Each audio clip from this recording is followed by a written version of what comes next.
하나님께서 우리를 그리스도의 몸으로 부르셨다는 것입니다. 4월의 주제는 부르심입니다. 그래서 부르심에 관한 설교를 하고 있는데요.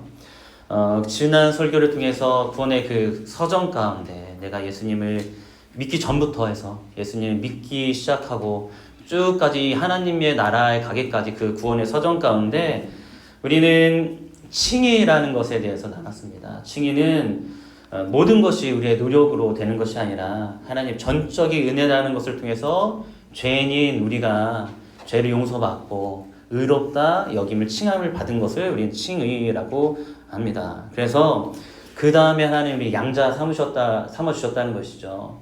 그래서 그냥 살아가는 것이 아니라 하나님의 자녀로서 살아가기 시작한다. 그래서 우리는 그 이후부터는 거룩한 삶을 살기로 성화의 과정을 이제 살아가는 것이죠. 그래서 우리를 성도라고 부르는 이유가 거기 있습니다. 거룩한 삶을 추구하고 살아가는 이유가 되는 것입니다. 그래서 이것이 어떤 구원과 어떤 개인의 구원에 대한 정체성에 대한 것이었다면 오늘은 그 구원에 대해서 내가 구원의 믿음을 확신을 갖고 살아가는 자들이 예수님을 나의 구세주로 믿기로 시작한 사람들이 어떻게 살아갈 것인가. 개인의 구원이었다면 오늘 말씀은 함께하는 공동체에 관한 그런 말씀입니다. 그래서 오늘은 이제 제목에서도 알 수 있듯이 예수님께서는 하나님께서 우리들을 그리스도의 몸으로 부르셨다는 것이죠. 그래서 구원받은 각 사람이 어떻게 그리스도의 몸을 이뤄갈 수 있는지, 그리고 그리스도의 몸인 성도는 그리스도의 몸인 교회에서 어떻게 살아가야 할지 오늘 본문에서 배울 수 있는 것입니다. 그리스도의 몸을 통해서 우리는 무엇을 이루어 갈 수 있을까요? 첫 번째는 이거 PPT를 한번 집어주시겠어요? 제가 감사합니다. 부르심에 대한 바른 이해가 있어야 됩니다.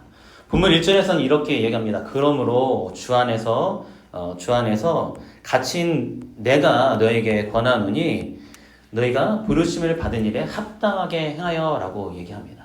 이게 부르셨다는 거예요. 그 부르심의 한 몸이란 얘기인데 말씀을 통해서 알 수 있듯이 성도들은 부르심에 합당한 삶을 살지 못하고 있는 거예요. 부르심에 합당한 삶을 살지 못하고 있기 때문에 바울은 부르심에 합당한 삶을 살아라라고 권고하는 것입니다. 그들의 부르심이 무엇일까요? 그러니까 우리들의 부르심은 무엇일까요? 그리고 어떤 이유에서 그들은 부르심에 합당한 삶을 살지 못하고 있을까요? 이 부르심은 에베소서 1장 4절, 5절을 통해서 우리가 알 수 있는데 함께 읽어보겠습니다. 시작. 곧 창세 전에 그리스도 안에서 우리를 택하사 그리고 사랑 안에서 그 앞에서 거룩하고 흠이 없게 하시려고 그 기쁘신 뜻대로 우리를 예정하사 예수 그리스도로 말미암아 자기의 아들들이 되게 하셨으니. 아멘. 분명히 말씀하시기에 우리를 자기의 아들들로 삼아 주셨다라고 얘기해요. 그런데 1장 4절에서도 그렇고 4장 1절에서도 그렇고 주 안에서 혹은 그리스도 안에서 라는 표현을 통해서 그 표현을 전제로 시작합니다. 그리스도의 몸으로 부르심에 대해서 나누며 우리가 전제하고 우리가 놓치지 말아야 할 핵심은 그리스도 안에서라는 거예요. 그리스도 안에서. 바울은 이제 자신의 서신에서 그리스도 안에서라는 그 단어를 164회 써요. 그런데 오늘 에베소서에서만 35회를 사용합니다. 그러니까 교회 일치와 성도의 화합을 위해서 그리스도의 몸을 이루는 데서 중요한 것이 무엇이다? 바로 그리스도 안에서라는 거예요. 이게 핵심 단어입니다. 그리스도 안에서라는 단어를 전제하고 그리고 그것을 핵심을 잊지 않고 쭉 말씀을 나눴으면 좋겠습니다. 이 그리스도 안에서라는 것은 그래서 그리스도를 위해서, 그리스도를 인해서, 그리스도 안에서 모든 것들이 그리스도 안에서 이루어져야 함을 이야기하는 겁니다. 그리스도 바깥에서 이루어지는 것을 얘기하는 거 아니에요. 그리스도 안에서, 그리스도 몸이기 때문에. 이것은 성도의 구원과 교회의 존재의 근원이 됩니다. 그리스도께서 그러신 것이죠. 그래서 그리스도께서는 교회 일치와 연합의 근거가 되시기 때문에 그리스도 안에서 라는 단어를 잊지 않고 이렇게 말씀 나눴으면 좋겠습니다. 방금 읽었던 에베소서 1장 4절에서 5절 말씀은 두 가지의 부르심의 의미를 알 수 있습니다. 첫째는 태초부터 예정된 예수님의 부르심이에요. 모든 민족들을 구원하시기 위한 하나님의 예정이에요. 하나님은 모든 민족들을 구원하기 위한 그 구원의 계획을 갖고 있었다라는 거예요. 둘째는 자녀 삼아 주신 분은 예수 그리스도다. 그러니까 자녀 삼아 주신 예수님과의 연합을 그 부르심에서 이야기하는 겁니다. 예수 그리스도로 말미암아 그의 아들들이 되게 하셨고 우리 모두를 하나님의 가족이 되게 하셨습니다. 가족이 되게 하셨어요. 그래서 우리가 지켜야 할 부르심은 이렇게 정의할 수 있습니다. 그리스도 예수 안에서 주를 위하여 하나님의 가족의 구성원들이 되도록 하신 것. 아들들이 되게 하셨다는 것은 저 아들, 이 아들, 남의 아들 아니잖아요. 같은 자녀들이잖아요. 하나님의 가족으로 부르셨다는 것. 이것을 태초부터 하나님은 계획하고 계셨다는 겁니다. 그렇다면 어떤 이유로 부르심에 합당하지 못한 삶을 살고 있을까요? 이 이유를 당시 초대교회 상황을 통해서 우리가 얘기할 수 있습니다. 당시 초대교회는 예수님께서 구원자로 오셨기 때문에 구약 시대에서 신약 시대를 이제 옮겨가는 상황인 것이죠. 그래서 당시 교회는 이제 구원자로 오신 구속사가 예수님께서 구원자로 오셨기 때문에 구약과 신약의 그 관계들이 정립이 되어야 될 필요가 있었어요. 구약 시대에 살다가 예수님을 통해서 신약 시대로 바뀌었잖아요. 그러니까 그 관계가 정리가 되어야 됩니다. 그 율법과 복음의 이 관계도 정리가 되어져야 됩니다. 그리고 유대인과 이방인과의 관계 등이 정립되어져야 되는데 이런 신학적 정립이 이루어지지 못한 그런 과도기였다는 거예요. 초대교회는요. 그러나 구약시대에 쓰여진 모세의 율법을 따른 유대인과 예수님을 통하여서 예수님의 오심을 통하여서 구원의 문이 열린 이방인들 간의 그 정리가 필요했던 거예요. 그러지 않을까요? 나는 구약을 믿고 살았는데 예수님이 오심으로 말미암아 구약의 말씀들이 예언이 성취가 되어져서 모든 민족들을 향한 구원의 문이 열렸는데 이방인들은 그것을 믿고 살아가는 것이고 유대인들은 지금껏 믿어왔던 것에 대한 예언의 성취이기도 한데 충격이었던 거예요. 그래서 정리가 필요했던 겁니다. 그래서 그때 당시 교회가 폭발적으로 성장하고 이러한 유대인과 이방인 출신들이 함께 어우러져서 교회라는 공동체를 이뤄가며 살아가면서 벌어지는 많은 갈등들도 있었던 거예요. 예수님을 믿는 자들이지만 그들은 하나가 되지 못했습니다. 유대인인 자기 민족 외에는 다른 민족에도 구원이 있다는 그 사실을 인정하기가 어려웠던 거예요. 이방인들 입장에서는 율법만 얘기하는 율법주의자들이라고 생각하는 유대인들을 인정하기가 힘들었던 거예요. 각자 생각하는 믿음의 기준이 달랐습니다. 심지어 구원의 기준도 달랐습니다. 방법도 달랐다는 거예요. 구원은 이런 거다. 그리스도인의 기준도 달랐습니다. 성도는 이래야 되는데. 같은 교회에 출석을 하고 있지만 한 공간 안에는 있지만 각자 뜨겁게 예배는 드리고 있지만 가족은 되지 못했다는 거예요. 그들은 이야기합니다. 그들과 나는 생각이 달라. 안 맞아. 그렇게 얘기하는 거예요. 여기서 우리는 두 민족은 이제 부르심을 잘못 이해하고 있음을 우리는 알 수 있는 거예요. 첫째는 내가 몸을 선택할 수 있다는 큰 착각을 하고 있는 거예요. 그러니까 부르심에 반대되는 이야기죠. 부르심은 예수님의 부르심이에요. 예수님께서 부르셨죠. 그리고 예수님의 몸이 된 건데 내가 부르심을 선택할 수 있다라고 착각하는 거예요. 유대인들끼리, 이방인들끼리 내가 원하는 모습으로.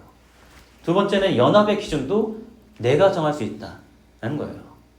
유대인이라면, 이방인이라면 이런 기준으로 연합돼야 돼라고 얘기하는 거죠. 예수님의 연합과 반대되는 이야기입니다. 그들은 부르심을 잘못 이해하고 있었어요. 부르심에 합당한 삶을 살지 못하고 있었던 겁니다. 누가 우리를 부르셨습니까? 누가 우리를 예수님의 하나님의 자녀로 부르셨습니까? 예수 그리스도이십니다. 예수님의 몸이 되는 거죠. 우리는 여럿이 아닙니다. 예수님은 여럿이 아니에요. 내가 원하는 예수님, 네가 원하는 예수님, 저 사람들이 원하는 예수님, 유대인이 원하는 예수님. 예수님은 여럿이 아닙니다. 예수님은 한 분이라는 거예요. 그러나 유대인과 이방인들은 마치 예수님의 몸을 자신이 선택할 수 있다고 생각하는 것 같아요. 마치 자신들이 원하는 예수님의 몸이 있었던 것 같아요. 그래서 그렇게 여기 이 사람들 때문에 여기는 예수님의 몸이 아니네, 나랑 안 맞네, 나는 다른 예수님의 몸을 선택해야지 라고 착각하는 것이죠. 연합의 기준도 달랐던 거예요. 자신들이 정하라는 거예요. 부르신 분은 예수 그리스도이신데, 그렇기 때문에 연합의 기준도 예수님 중심으로 모여야 되는데 아닌 거예요. 연합의 기준을 자신의 믿음의 경험, 자신의 지식으로 정하고 있다는 거예요. 이렇게 연합해야지, 이 기준으로 연합해야지. 그래서 나의 기준과 다르다는 이유로 연합을 하지 않고 있는 겁니다. 이렇게 변질된 전통과 생각이 다르다는 이유로 이들은 부르심에 합당한 삶을 살지 못하고 있습니다. 그러나 말씀은 부르심에 대해서 분명하게 말씀하고 계십니다. 곧 창세전에 그리스도 예수 안에서 우리를 택하사 우리로 사랑 안에서 그의 앞에 거룩하고 흠이 없게 하시려고 라고 얘기하고 있어요. 흠이 없게 하시려고. 그 기쁘신 뜻대로 우리를 예정하사 예수 그리스도로 말미암아 자기 아들들이 되게 하셨다라고 말씀하고 계십니다. 창세전부터 유대인이든 이방인이든 하나님의 그 사랑 안에서 하나님 앞에서 거룩하고 흠이 없게 하시려고 기쁘신 마음으로 구원을 예정하셨다는 겁니다. 그리고 믿는 자들을 자녀 삼아주셨습니다. 이것이 우리의 부르심인 줄 믿습니다. 그렇게 우리는 예수 그리스도의 몸으로 부름을 받았다는 거예요. 예수 그리스도의 몸으로. 예수님을 나의 구세주로 믿기로 결정한 순간 이미 나는 그리스도의 몸이 되었다라는 겁니다. 둘째는 예수 그리스도와의 연합입니다. 부르심을 받은 일에 합당하게 살기 위해서 바울은 하나라는 것을 강조했습니다. 우리를 부르신 분도 한 분이다. 우리가 따라할 분도 한 분이고, 우리가 함께 고백하며 신앙생활을 할 수 있는 이유도 하나라는 겁니다. 함께 말씀을 읽어보겠습니다. 시작. 몸이 하나요 성령도 한 분이시니 이와 같이 너희가 부르심의 한 수망 안에서 부르심을 받았느니라. 주도 한 분이시요 하나님도 한 분이시니 곧 만유의 아버지시라. 만유 위에 계시고 만유를 통일하시고 만유 가운데 계시도다. 아멘. 첫째는 우리의 몸도 소망도 하나라고 하는 거예요. 하나라요. 하나. 이것은 회기를 얘기하는 게 아니에요. 통일과 연합을 얘기하는 겁니다. 하나라는 거예요. 둘째로 그 근거를 말하기를 성령도 주도 하나요. 그리고 믿음을 주신 분도 하나요. 세례를 주신 분도 하나요. 그리고 그 하나님도 하나다라고 얘기하는 겁니다. 하나를 강조하면서 한 몸이다라고 얘기하는 거예요. 그래서 한 몸으로 같은 믿음의 고백을 드리며 함께 믿음 생활을 할 수밖에 없고, 함께 해야만 하는 이유가 한 분이신 하나님은 한 분이시기 때문에 가능하다. 그래야만 한다라고 얘기하는 겁니다. 하나님, 예수님, 성령님 셋인데요. 그건 잘못된 얘기예요. 셋이지만 그분은 한 분이다라고 얘기하고 있어요. 삼위일체를 얘기하고 있습니다. 이것을 부정하면 이단이에요. 한 분의 부르심을 얘기해요. 한 분의 부르심은 마치 하나님, 예수님, 성령님이 하나 되어 연합된 것처럼 예수 그리스도와의 연합을 이야기하는 거예요. 예수님과의 연합. 나와 예수님과의 연합이에요. 나와 예수님과의. 그리스도 안에서 연합과 일치됨의 기준은 나의 생각, 같은 믿음이 아니라 다른 마음을 지닌 그것이 아니라 예수 그리스도가 그 기준이 되어야 된다는 거죠. 만약에 나와 같은 생각, 나의 같은 믿음, 이것이 기준이 되어진다면 하나의 집단이 되어지는 거죠. 나의 같은 생각과 같은 믿음으로 모여진 하나의 집단이 되어집니다. 근데 집단이 틀린 건 아니잖아요. 그렇죠? 그러나 우리 그리스도의 몸에서는 틀릴 수도 있습니다. 만약 이것이 기준이 되어진다면, 하나의 공동체, 집단이 되어진다면, 우리는 그 집단은 자신들과 다른 생각, 다른 마음을 지닌 이제는 나 혼자가 아니라 우리와 다르다. 예전에는 나와 생각이 달라 그랬는데 이제 우리와 생각이 달라. 우리와 믿음이 달라. 그 이유로 다른 사람을 배척하고 자기들만을 생각하는 집단 이기주의에 빠질 수 있다는 거예요. 쉽게 빠질 수 있다는 거예요. 요한의 제자도, 예수님의 제자도 동일한 실수를 범했습니다. 누군가 새롭게 사역을 하고 있을 때 요한의 제자들이 선생님, 누군가가 선생님처럼 세를 베풉니다. 우리 막아야 되는 거 아니에요? 그랬다는 거죠. 예수님의 제자도 그랬어요. 심지어 예수님은 어린아이가 오는 것조차도 막았지 제자들이에요. 잘못된 연합, 하나됨이란 거예요. 예수님의 마음을 전혀, 부르심을 전혀 몰랐던 것이죠. 이런 실수를 막기 위해서는 우리는 한 몸으로 부르신 한 분께, 그것을 가능케 하시는 예수 그리스도께 연합이 되어야 되는 줄 믿습니다. 그러니 예수님께 이렇게 연합이 되어져야 되는 거예요. 이게 서로 연합되어서. 그러지 않잖아요. 우리가 형제 삼았으니 아버지를 모셔오자 이러진 않잖아요. 의형제를 맺고 우리의 아버지가 필요하다, 대부를 이렇게 모셔오진 않잖아요. 한 부모로 통하여서 자녀가 됨이 있는 것이죠. 근데 이 연합은 십자가를 통해서 가능합니다. 바로 모든 문제 해결의 예수 그리스도 십자가의 도만이 해결의 방법이다라고 얘기하고 있어요. 고린도 교회는 당파가 나눠졌습니다. 당파가 나눠졌어요. 나는 바울파다, 아볼로파다, 게바파다, 그리스도파다라고 하면서 4개의 파로 나눠졌습니다. 이들은 각 파벌로 나눠져서 각 파가 하나가 되어지고 각 파가 나눠지게 된 것은 지혜였어요. 지혜. 당시 고린도의 그 상황은 헬라 문화가 굉장히 발달된 그런 곳이었어요. 굉장히 발달된 곳이었어요. 그래서 세상은 지혜가 최고다. 지혜가 최고다라고 최고의 가치를 여기고 있던 것이에요. 그곳에 고린도 교회를 바울이 개척하고 바울이 떠난 뒤에 아볼로라는 사람이 왔습니다. 아볼로가 지도자로 세워졌는데 아볼로는 지혜로운 말로 가르침을 주었어요. 그러니 수백 년 전통의 그리스도 문화권에서 지혜가 최고의 가치로 여겨지는, 추구하는 지역에 있는 고린도 교인들이 당연히 지혜의 말로 가르치는 아볼로에게 호감을 갖게 되어지는 거예요. 다른데 너무 좋아. 어쩜 저렇게 말이 뛰어나. 달라. 우리랑 딱 맞네. 그래서 이제 나는 아볼로파야. 난 아볼로가 너무 좋아. 나는 아볼로파 할래. 그러자 바울과 의를 지키려는 사람들이 무슨 소리야? 의리가 있어야지. 나는 바울파야.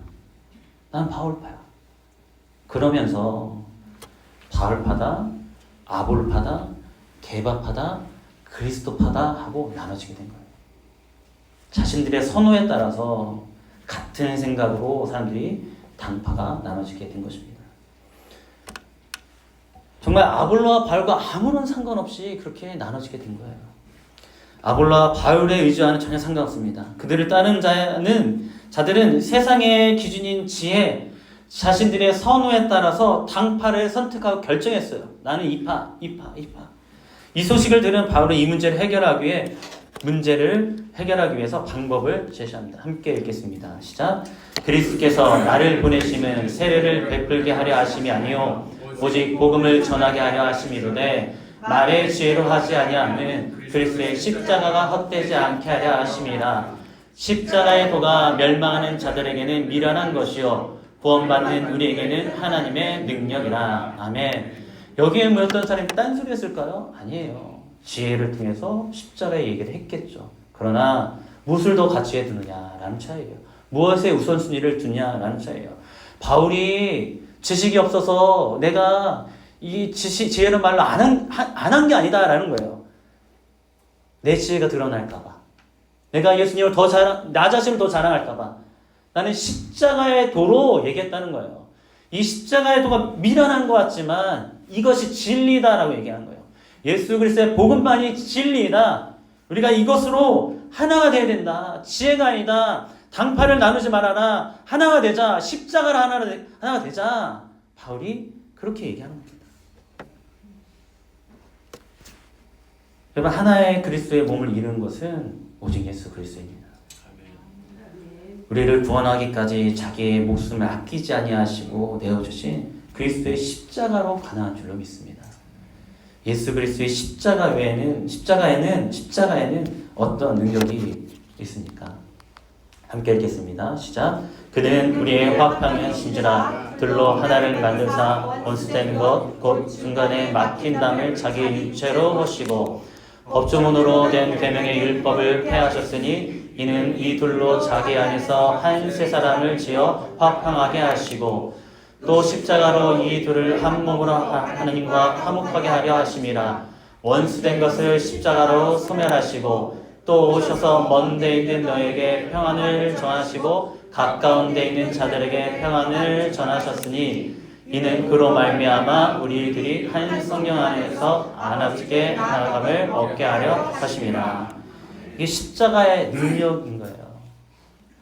십자가는 우리를 화평케 하셨습니다. 먼저 예수님과 하나님과 우리 사이를 화평케 하셨어요.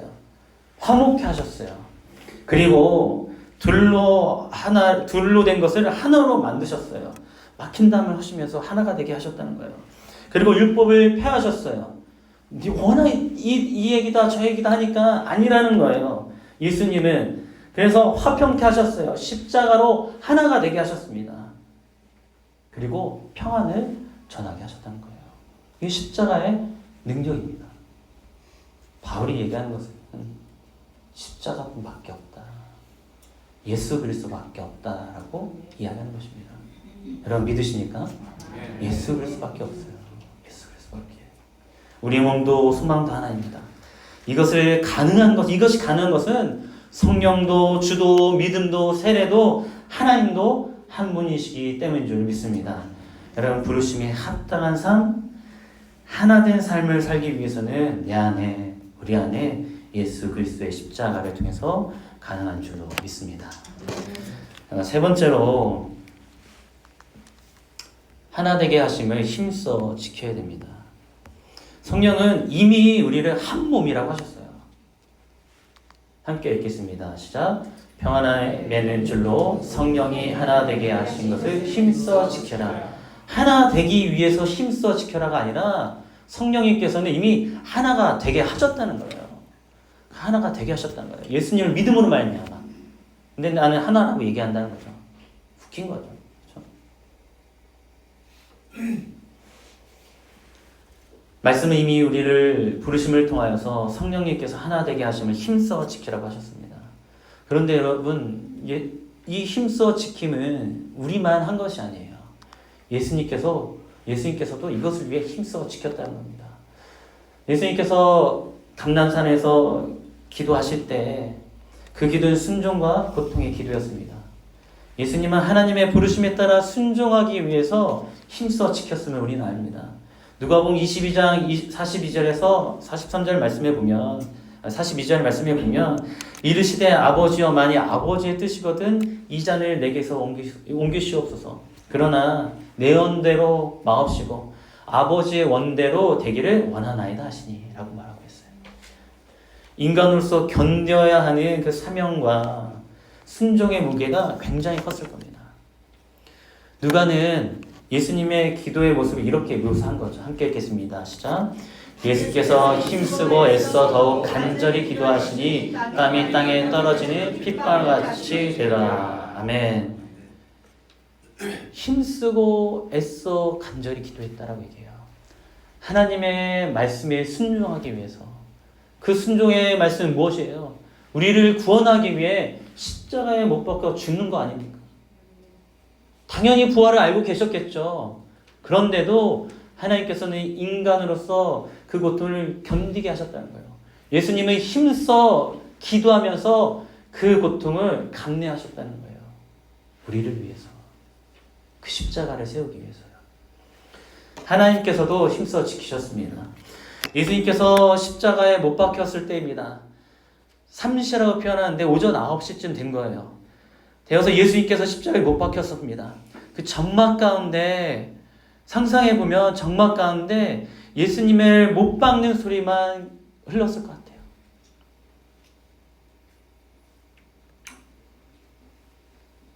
그리고 예수님의 신음소리만 들렸을 것 같아요. 십자가가 세워지고 사람들은 모욕합니다. 대제사장과 서기관들은 드디어 자기들 큰 문제가 해결됐기 때문에 기뻐하면서 잘됐다, 봐봐라, 네 스스로 한번 구원해봐라, 네가 네 스스로 왕이라고 했잖아, 한번 구원해봐. 사람들이 그렇게 멸시하고 존엄하고 손가락질하는 거예요. 그리고 제6시 12시가 되었을 때 그 어둠이 임하고 오후 3시가 되어서 그 어둠은 계속 이어집니다. 그리고 오후 3시가 되었을 때 예수님은 엘리 엘리 라박 사박다니, 나의 하나님 나의 하나님 어찌하여 나를 버리셨나이까 라고 하시고 큰 소리로 외치시고 숨 쉬셨다고 얘기해요. 여러분, 예수님도 그 고통을 견디셔야 했는데 하나님 아버지도 그 고통을 참으셨어야만 하는 거예요. 의도된 침묵이죠. 모든 것들을, 많은 것들을 다 하실 수 있는 하나님이신데 그 순간에는 아무것도 하지 않으셨다는 거예요. 조롱받도록, 고통받도록, 손가락질 당하도록 하나님은 침묵하셨다는 거예요. 왜요? 우리를 구원하기 위해서, 우리 모두를 구원하기 위해서 하나님께서도 힘써 지키셨다는 거예요. 바울이 힘써 지키는 방법을 제시했습니다. 오늘의 2절 말씀에 모든 겸손과 온유로 하고 모든 오래 참음과 사랑, 오래 참으로 사랑하고 사랑 가운데서 서로 용납하고라고 얘기합니다. 여러분, 이것이 우리의 힘으로 가능할까요? 저는 그렇지 않다고 생각되어집니다.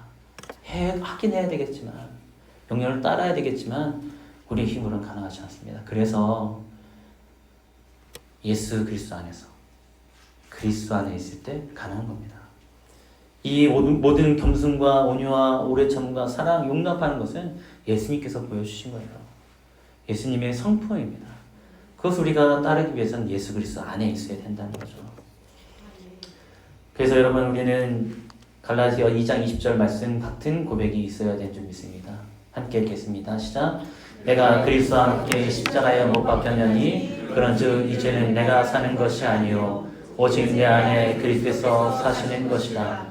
이제 내가 육체 가운데 사는 것은 나를 사랑하사 나를 위하여 자기 자신을 버리신 하나님의 아들을 믿는 믿음 안에서 사는 것이라. 아멘. 바울은 자신이 이전에는 율법에 사로잡힌 자였지만 이제는 그리스도와 함께 십자가에 못 박힘으로 바뀌었다라고 얘기해요. 이전 것은 아무 소용도 없다. 내가 갖고 있는 어떤 경력, 어떤 자격, 그 모든 것들은 아무것도 필요가 없더라. 나는 이제 내가 그리스도와 함께 십자가에 못 박혔으니 예수 그리스도를 하나님의 아들을 믿는 믿음 안에서 사는 자입니다 라고 고백하는 거예요. 여러분, 십자가에 못 박는다는 것은 내가 가진 생각, 내가 가진 모든 경험들을 십자가에 못 박는 거예요. 내려놓는 거예요. 그리고 이제는 예수 그리스도만 따르기로 결정하는 겁니다. 그 부르심 안에서 산다는 것이죠. 여러분, 내 안에 오직 예수 그리스도만 있다. 이제는 나를 위해 독생자를 아낌없이 내어주신 하나님만을 위해서 살겠노라는 그런 결단 있게 주님으로 부탁드립니다. 우리를 한 몸으로 부르셔서 하나 되게 하심을 힘써 지킬 수 있는 것은 결국 예수 그리스도의 연합, 예수 그리스도밖에 없습니다. 나를 십자가에 못 박는 것이 그 첫 걸음인 줄 믿습니다.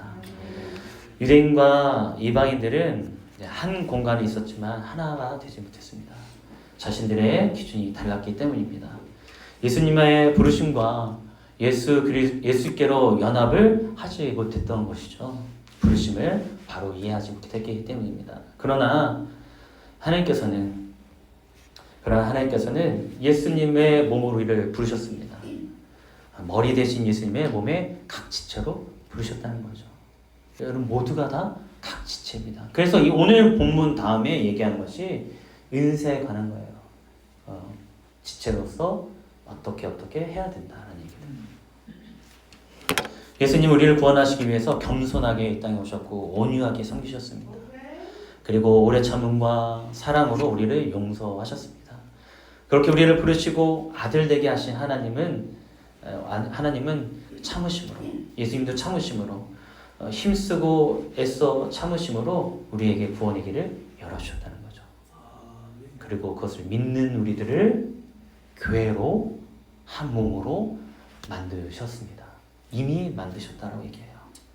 여러분 이 사실을 우리는 망각해서는 안 됩니다. 잊어서는 안 됩니다.